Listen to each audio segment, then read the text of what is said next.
Continuing production of The Open Mind has been made possible by grants from Ann Olnick, Joan Gans Cooney, the Engelson Family Foundation, Alfred P. Sloan Foundation, the John S. and James L. Knight Foundation, Joanne and Kenneth Wellner Foundation, and from the corporate community, Mutual of America.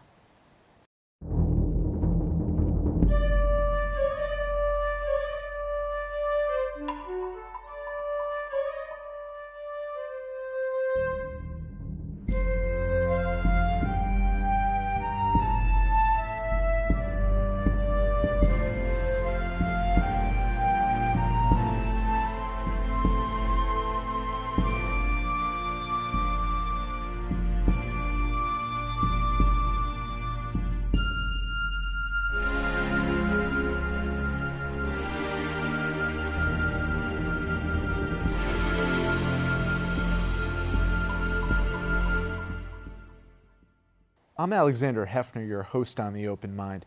Distinguished foreign correspondent, novelist, and veteran of the Israel Defense Forces, a binational U.S.-Israeli citizen who nearly fell victim to a terrorist attack when he missed a British Airways flight in December 1986, Hesh Keston joins me today. Author of novels The Iron Will of Shushan Katz and The Lie, at the spiritual, psychological, and historical intersection of Jewish life in America and Israel, Keston is now releasing The Siege of Tel Aviv, which you can download pre-publication on his website. This latest book portends the nation of Israel on a sudden death spiral, reminiscent of the Holocaust, a modern-day genocide targeting Israel and Jews. Considering the rise of anti-Semitism at home and the prospect for either ethnic conflagration or accord abroad, this is timely and most fertile territory to explore with Hesh. In preparing for this program, he imparted Israeli military lore that resonated. The trouble with intelligence is that it's practiced by analysts who work from what can be seen. This, a general once said. Perhaps we should include a few novelists who see what has not been seen. And so today we imagine with Hesh and welcome you to our studio. Thank you. I'm honored to be here. What can the novel help us imagine? I think the novel has always helped us imagine and helped us clarify what's going on around us and what may well happen in the next years or decades. Novelists work not from what is, but they're kind of holy vessels, if you'll excuse the expression, of the zeitgeist, the feeling of the time. So if done right, and very few novelists do it and have done it right, I would love to be included in that, but nobody knows until it's all over. If a novelist does it right, he's kind of sucking in everything in the civilization and the culture around him, refining it and bringing it forward as a kind of crystallization of what is. If he does it right, he is appreciated by the same culture and civilization. So in this loop, he actually provides something that no one else can do. You know, when I went straight and I became a novelist after 30 years as a journalist, where I was finally able to tell the truth by making up stories, I was relieved. Now, one thing about being a novelist is you're sitting in a room for 10 hours a day, and that's not fun. You'd rather be flying business class to some hellhole and feeling very good about yourself and having a big head. But the fact is that when I sit down to write, I know nothing. I allow whatever must come into my head to enter it. Sometimes I end up typing so fast, as fast as I can, just to keep up with these characters that I've never met. So when I say a holy vessel, What I mean is, we don't know. We don't know what's going on. There are novelists who plot, who create stories, who know exactly what's going to happen in every chapter. They're really not novelists. They're kind of journalists who write about characters with aliases. A true novelist shouldn't know how his story begins, how his story ends, and certainly not what the middle is. So when it comes to what the late General Aurel Yariv told me in Israel all the way back, he understood that those who see what is are valuable, but perhaps those who see what might be are even more valuable. And that sounds like RFK now. Yes. I find it so interesting you say you were relieved, because we're at this moment in our history where we want to be relieved of misinformation and disinformation, what some have called fake news, or what have some have now hijacked as a moniker of fake news to exploit a political agenda. But why don't you tell our viewers about this conversion and how you did become relieved? Well, I'll tell you something. My between relief and belief, my belief is that all news is fake. You know, they call journalism the first draft of history. And you may know as a writer, I certainly know as a writer, that the first draft is a bloody mess. You have to spend a lot of time cleaning it up to try to get something that is, number one, readable, and number two, as close to the truth as possible. You brought up the story of my little incident in Vienna in 1986. Let me just tell you about it. I was doing a story for Forbes, left from my home in London at an ungodly hour in the morning for an interview in Paris, flew from Paris to Zurich for another interview, and then flew to Vienna for a dinner meeting with three sources. At the meeting, it was Christmas, at the meeting they said, well, we're having a party tonight, would you like to come? So I was totally exhausted, but of course when you're a foreign correspondent, you have a certain obligation to live up to your image. So I said, sure.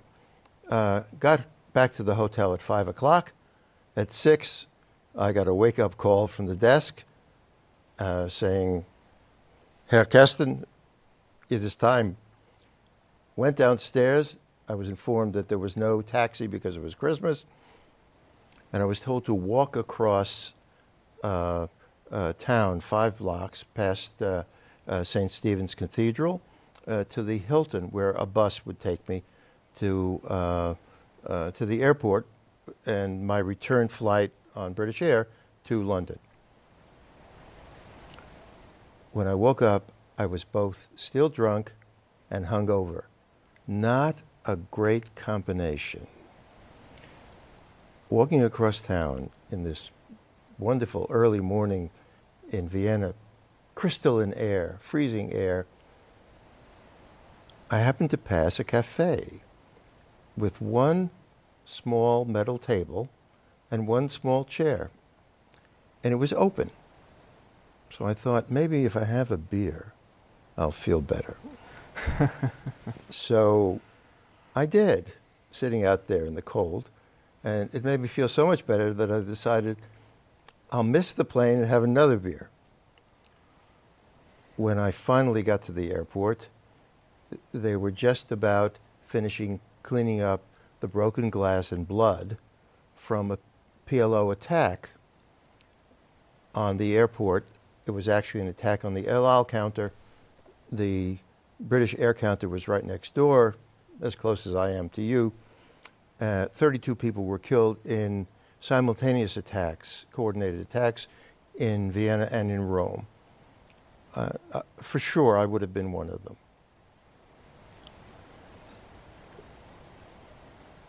there had not been this kind of generalized terrorism that I know of. There was an attack on the Israeli Olympic team in Munich in '72, but that was directed at Israel. It could have been just as well a bomb in the street in Tel Aviv. Here, they were going for generalized terrorism.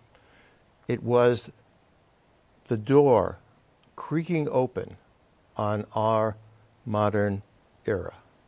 And what was more interesting to me is when I got back to London, to my office, the next day, a couple of very nice young fellows from MI5 came to visit, and they said they happened to notice that I was on the manifest for the flight, but was not on the flight. Could I explain it? So I did. I explained about all the flying and the beers. And the beers. And they said, no, we don't buy that. Thank you. Can you tell us the truth? And I said, that's all I got. From that day, whenever I flew, and I flew a lot, I was strip searched everywhere in Europe. My briefcase was taken away from me. At that time, we were still using paper, so I couldn't travel with my notes and my research on the computer. I was carrying paper, sometimes pounds of it. It was all taken away and photographed. And I began to understand that we have moved into a new era. It is the era of terrorism.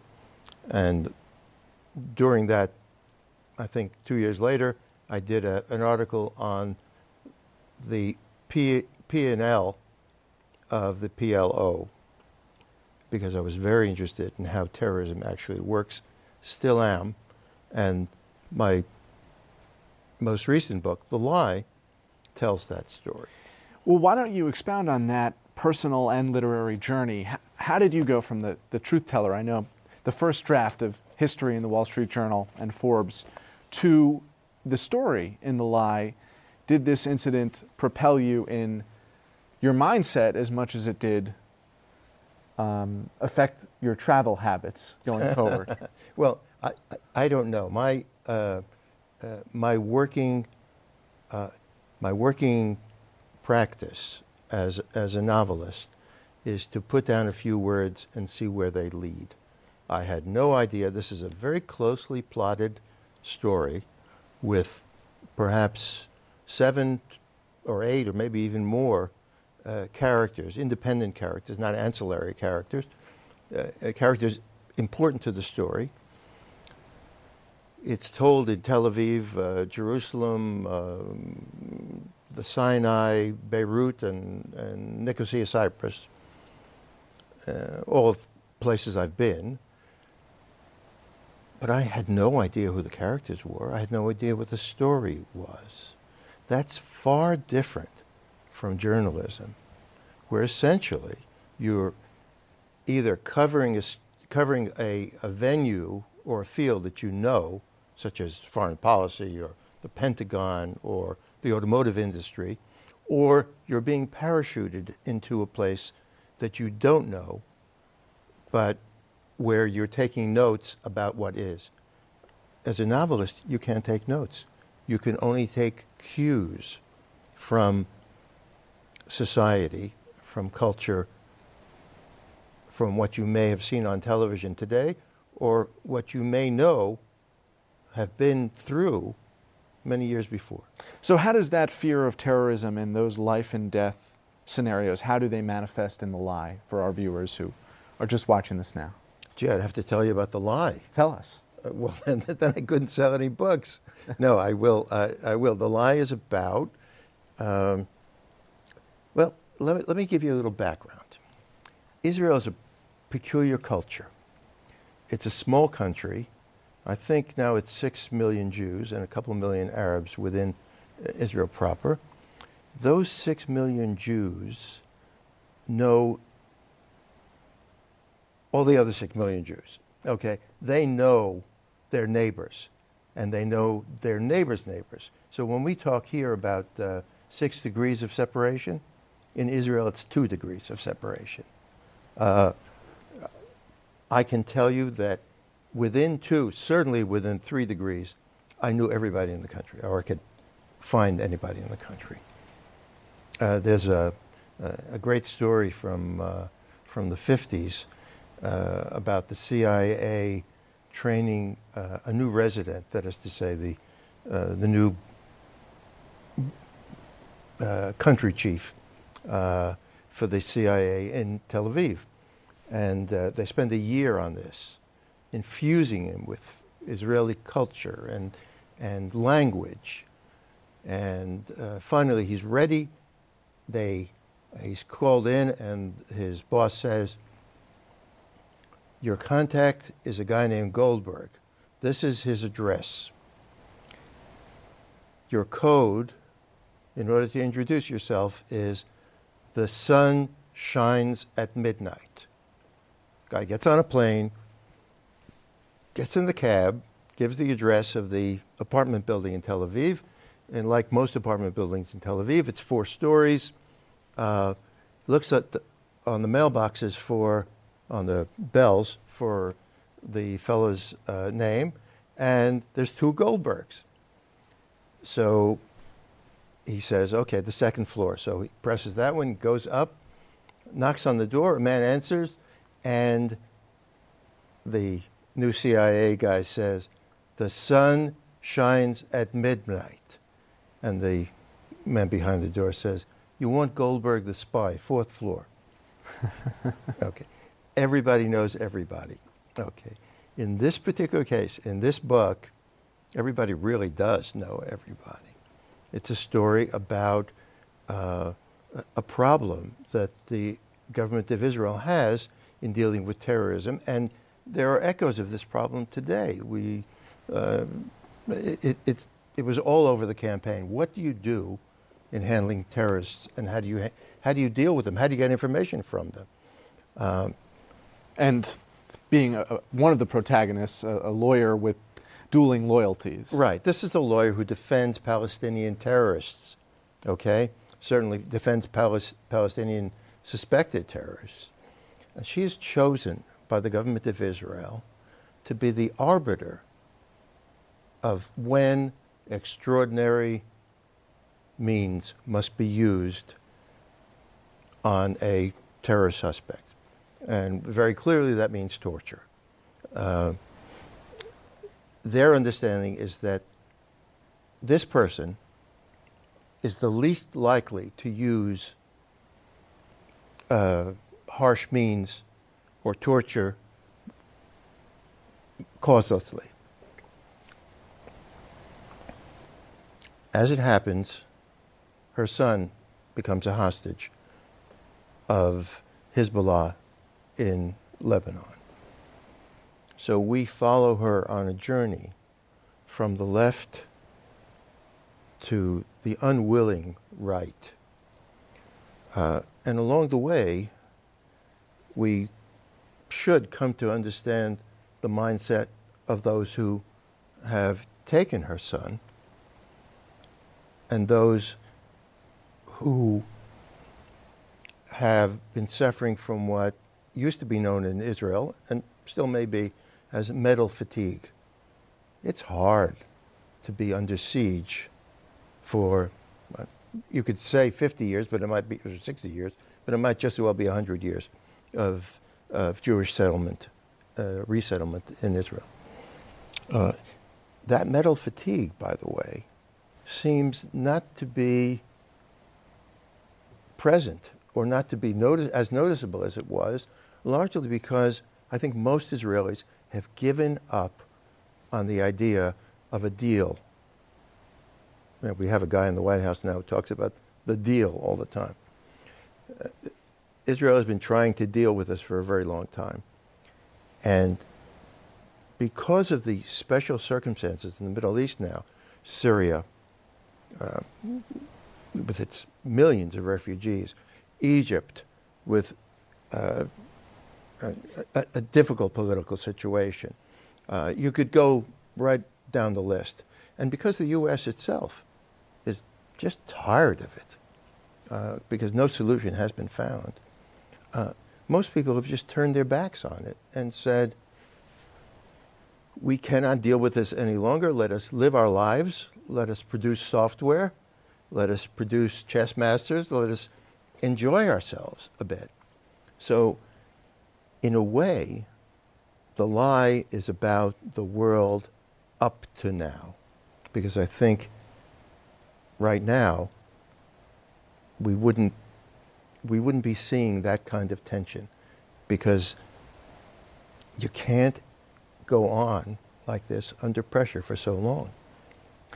The fear, of course, in the president's quest for Middle East peace is that the folks advising him are InfoWar. They're coming up with a fiction that is not representative of the reality. I hope you're not going to use fiction in a bad way here. No, it's Go ahead. Fake news, right? Right. Not fiction. Although I do think separately that the question of free speech is viewed more ahistorically now than ever before. That is to say, there is a place for creativity and there's a place for imagining what public policy can be, but there's also a place for grounding it in the reality. So I hope you can convey to our audience, some of whom from a younger generation may not understand necessarily the scale of what solution is necessary here. You know, when we talk about a solution, what are we really talking about? I hesitate even to use the word solution. Or an easing of tensions, a kind of revival of the Abrahamic faith as a uniform idea, and not a dueling of religious factions. Well, in a world where the Arabs cannot get along with each other. Right, and the Jews are not always getting along with each other now, if you look at American Jews and Israeli Jews. Right, too. but we're not yet shooting each other. Right. Okay?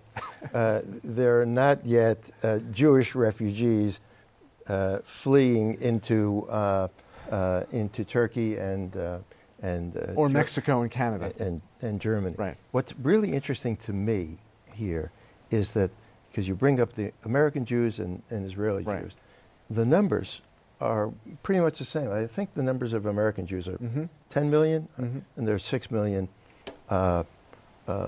Jews in Israel, plus an additional 3 or 4 million around the world, particularly in Western Europe, who identify much more closely with Israel as a place of refuge, because they're seeing growing anti-Semitism, and especially in France and England. So they are so allied or aligned with Israel that it has affected the price of Tel Aviv real estate. Every spare apartment in Tel Aviv has been gobbled up by French citizens who want to make sure they have a place to go.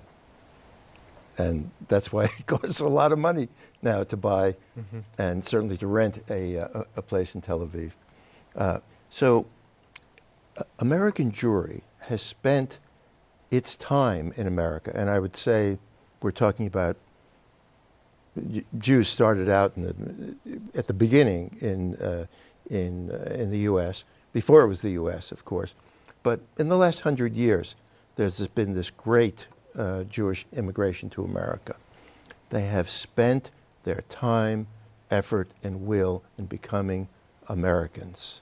That is to say, divesting themselves of that element of Judaism that is the national element. Judaism, or Jews, are made up of two of these sometimes dueling elements. One is the religious, and one is the national. It used to be called racial, okay? Now, because the Jews have been, in America especially, have been admitted to the white race, which was not the case 60 years ago, 80 years ago. Right. So all American Jews have is a feeling of sympathy for Israel, and not all of them, okay, and an either close or distant relation to their religion. Jews in Israel have spent their lives and their children's lives removing from themselves the old nationalism, because half the country came from Arab countries, and probably a quarter from the various Russian republics or Soviet republics. They have attempted to become Israeli, and they have succeeded. So on the one hand, you have the same Jewish genes, one becoming American and one becoming Israeli. I doubt very much that American Jews can understand what it's like to lose children, fathers, mothers, sometimes infant children, because Jews, by and large in America, have joined not only the middle class, but the upper middle class and higher. Okay. Now, where I live in the Hamptons, I can think of only one individual who has served in either Afghanistan or Iraq. The upper middle class in America does not contribute its fair share or any share to the military. Those who do sacrifice so much here exist and are economically terrorized by circumstances that are not of their choosing. Well, it's always been a practice in the States that the poor are cannon fodder. In the Civil War, if you had enough money, you could buy your way out. And that was pretty much the case with Vietnam. And right now we have a volunteer army, and that's what's happening now. So we have people who have, not only Jews, we have an entire segment of the population that knows not war, and another segment that does and suffers from it. I enjoyed this conversation very much. Me too. Appreciate you being here. Thank you very much, Alexander. Thank you. And thanks to you in the audience. I hope you join us again next time for a thoughtful excursion into the world of ideas. Until then, keep an open mind. Please visit the Open Mind website at 13.org/openmind to view this program online or to access over 1,500 other interviews. And do check us out on Twitter and Facebook at Open Mind TV for updates on future programming.